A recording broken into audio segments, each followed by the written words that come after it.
Well, hello there. Tis Grizzly here, and I'm going to read you an article on the New York Times, in the New York Times. The title is "In Biting Cold, Protesters Pack the Center of Moscow." Now, how this is going to work, I should have said this before, but how this is going to work is I'm going to read the article, and if it's a short article, I'll give you my opinion on it after. But if it is a long article, I will read it to you, and then in another video, I'll give you my opinion. So that's how it's gonna work. So let's start. Moscow. Anti-government protesters managed to gather a third huge crowd in the center of Moscow on Saturday. Undeterred by the Arctic cold or by the near certainty that Vladimir Putin will win a 6-year presidential term next month. This time, the Russian authorities were prepared, organizing a simultaneous and also huge rally in defense of Mr. Putin. Speakers there issued dire warnings of the possible consequences of continued protest, revolution, and the breakup of the country. The sun was a remote white disk above the horizon, and the temperature was measured at -4. Demonstrators swaddled in fur hats and parkas, and hoped to keep their feet from freezing. By the end of the frigid day, it appeared that the anti-government demonstrations had not lost momentum and could continue into the spring.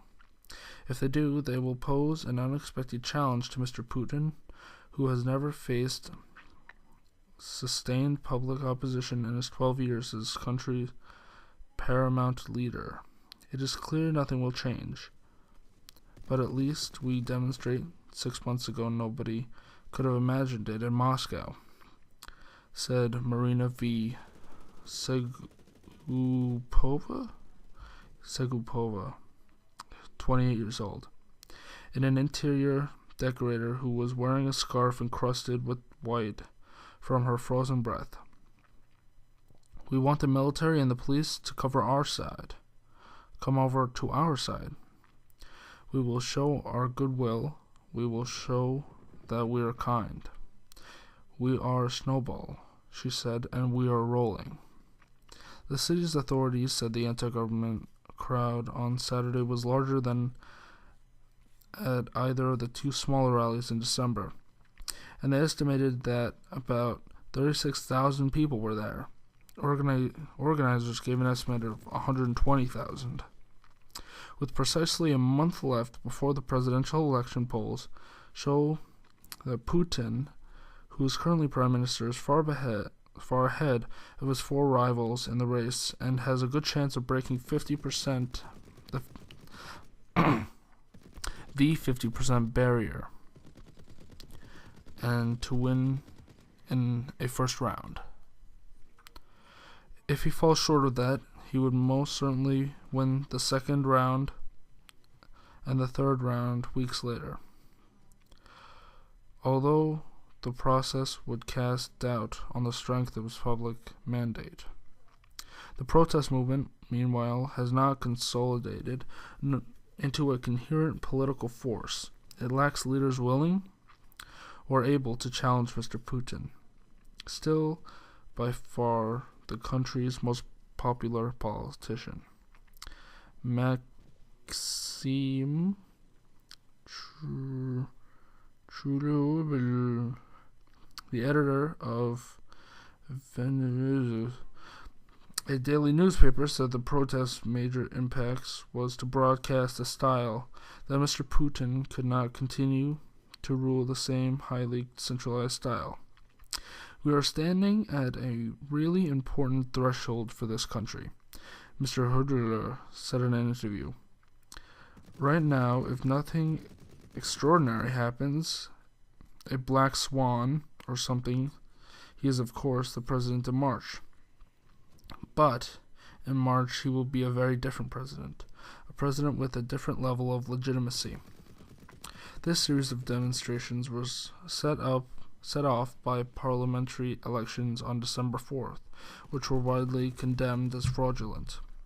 Many participants say, though, that the upwelling of anger dates to September when Mr. Putin revealed that his plans to return to the presidency in the spring replaced his protege, Dmitry A. Medvedev. I think it's Mendeleev. I don't know. The announcement was meant to buoy the mood in the electorate, but had the opposite effect, especially among urban middle-class voters who were yearning for a competitive political system. Mr. Putin served as president from 2000 to 2008 and can legally serve 2 more terms. Top officials were initially silent about the December protests, but on Saturday the government had taken an assertive approach, organizing pro-government demonstrations in several large cities as a counterweight. The police said that the pro-government rally in Moscow drew 138,000 people, though journalists said the number was greatly exaggerated. The nightly news featured the event as its lead story. Speakers condemned the anti-government protesters, who were referred to different points as traitors, and snot. After their gathering place at Banana Square, participants carried signs reading, "We don't need an Arab Spring," and "No to Orange Revolutions," the reference to the 2004 pro-Western Orange Revolution in Ukraine, which is widely seen there as orchestrated by the United States. One speaker singled out the new American ambassador, Michael A. McFaul, who has been accused of coming to Russia to touch off a revolution.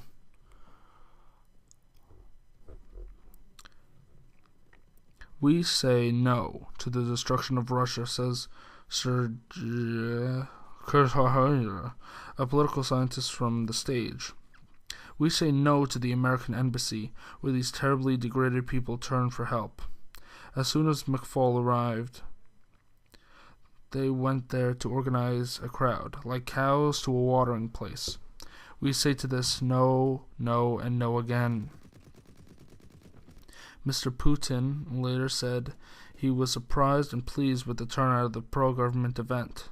He acknowledged answering the journalist's question that some state workers might have been prompt to attend by their employers, but the gathering was far too large to be attributed to administrative pressure.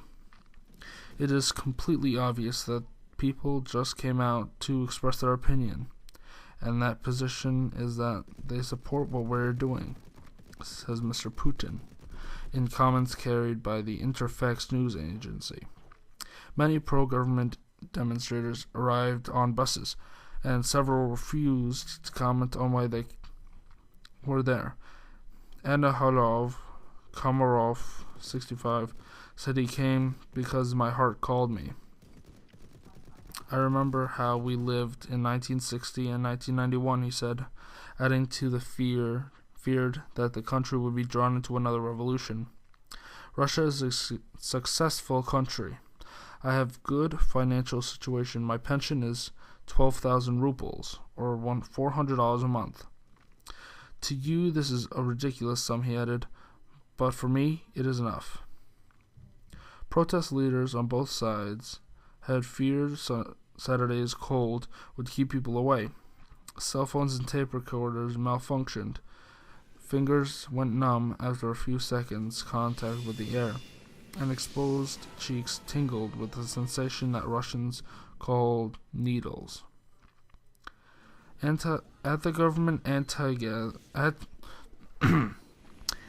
the anti-government gathering, some protesters were dressed in condoms. What? condoms. Condoms. Okay. In sly reference to Mr. Putin's caustic comment that the white ribbons that symbolized their movement resembled condoms. I found that hilarious. Oh my god.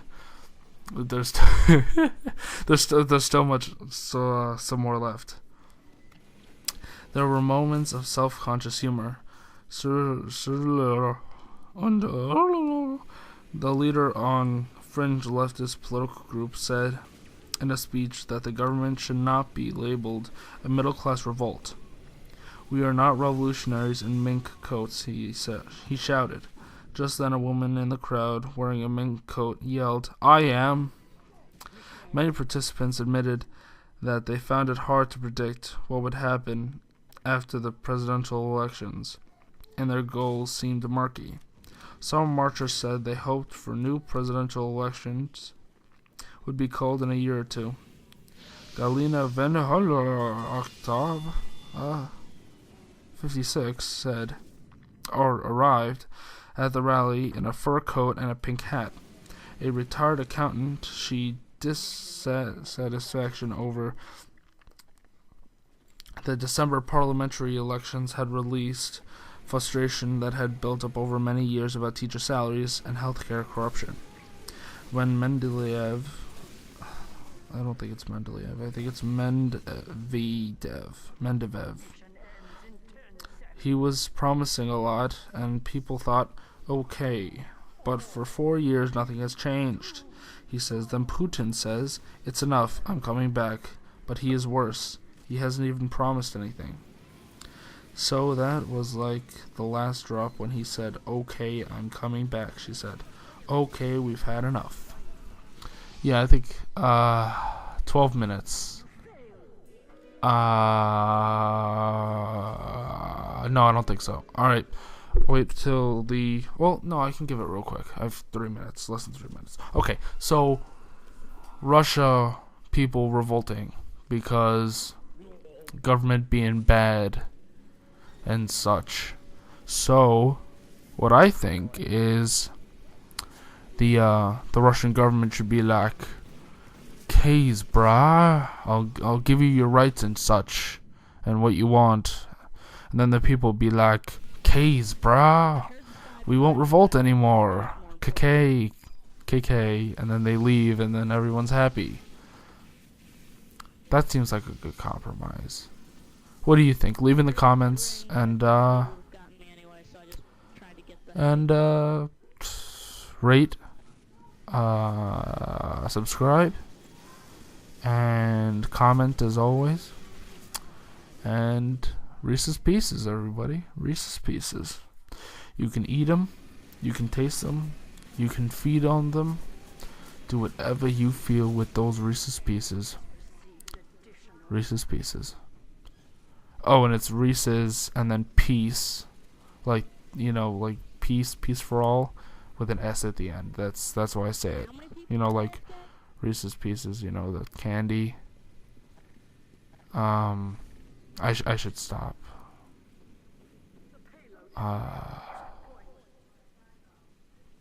Reese's Pieces. Bye.